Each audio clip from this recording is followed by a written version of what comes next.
9 март. Кудай сиз үчүн кам көрөт.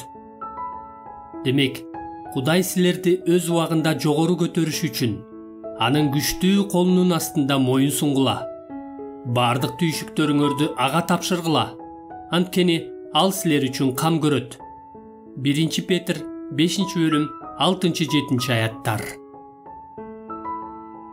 Эмне үчүн келечек жөнүндө түйшүк тартуу текебердиктин бир түрү болуп саналат? Ышая 51-бөлүм 12 аятты өзүбүздүн сөзүбүз менен түшүндүрүп бергенде, Кудай буга мындай деп жооп бермек: Мен силердин жаратуучуңар, өзүм силердин сооротуучуңармын жана силер жөнүндө кам көргөн Кудаймын. Ал эми силерди коркуткан адамдар, жөн эле өлө турган пенделер. Ошондуктан силер алардан корксоңор, демек силер мага ишенбейсиңер. Өзүңөрдүн каражаттарыңар менен өзүңөргө кам көрө аларыңарга көзүңөр жетпесе да, менин келечектеги ырайымыма таянгандын ордуна эптеп-септеп өзүңөргө таянганды артык көрөсүңөр. Ошондуктан силер түйшүк тартканыңарда, коркконуңарда, өзүңөрдү канчалык алсыз сезсеңер да, бул силердин текебер экениңерден кабар берет. Мунун дабасы эмне? Өзүбүзгө таянууну таштап, Кудайга таянуу жана бардык муктаждыктарыбызды толтурганга күчү жеткен Кудайдын келечектеги ырайымынын убадасына ишеним артуу. Түйшүк тартуу текебердиктин бир түрү экенин Петрдин 1 катынан да көрсөк болот. Төмөндөгү аяттардын ортосундагы грамматикалык байланышты байкаңыз. Анын күчтүү колунун астында моюн сунгула. Андан кийин 7 аят уланат. Бардык түйшүктөрүңөрдү ага тапшыргыла. 1 Петр 5-бөлүм 6-7 аяттар. 7 аят жаңы сүйлөм эмес, 6 аяттагы сүйлөмдүн уландысы болгон багынкы сүйлөм болуп саналат.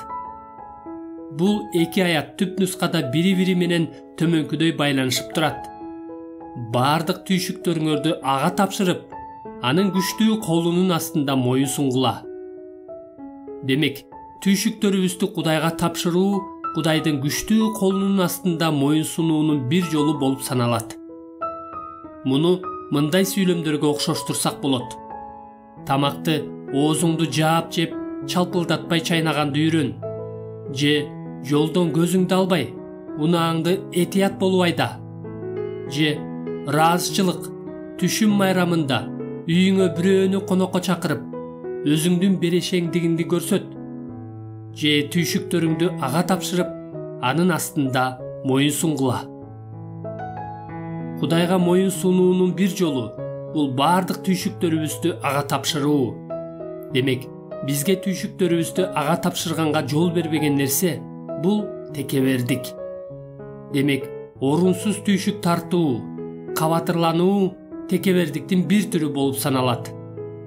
Түйшүк тарткан адам канчалык алсыз көрүнсө да, же өзүн канчалык алсыз сезсе да, бул баары бир текебердик болуп саналат.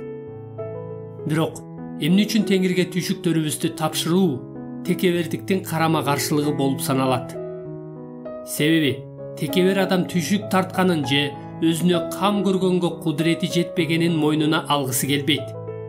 Эгерде текебер адам өзү жеке түйшүктөрүнөн, коркунучтарынан арыла албаганын мойнуна алгысы келбесе, демек ал мындан арылуу үчүн өзүнөн акылдуураак же күчтүүрөөк бирөөгө ишеним артуу керектигин мойнуна алгысы келбейт. Башкача айтканда, текебердик ишенбестиктин бир түрү болуп саналат жана Кудайдын келечектеги ырайымына ишеним артууну каалабагандыкты билдирет. Ал эми ишеним муктаждыкты моюнга алууну билдирет. Текебер адам мындай кылбайт. Ишеним Кудайдын жардамына таянууну билдирет. Текебер адам мындай кылбайт. Ишенген адам түйшүктөрүн Кудайга тапшырат. Текебер адам мындай кылбайт. Ошондуктан ишенимге жол бербеген текебердикке каршы күрөшүү үчүн түйшүк тартып жатканыбызды дароо мойнубузга алып, ал силер үчүн кам көрөт деген сөздөрдө камтылган келечектеги ырайымдын убадасын бекем карманышыбыз керек. Андан соң түйшүктөрүбүздү, коркунучтарыбызды Кудайдын күчтүү желкесине жүктөшүбүз керек.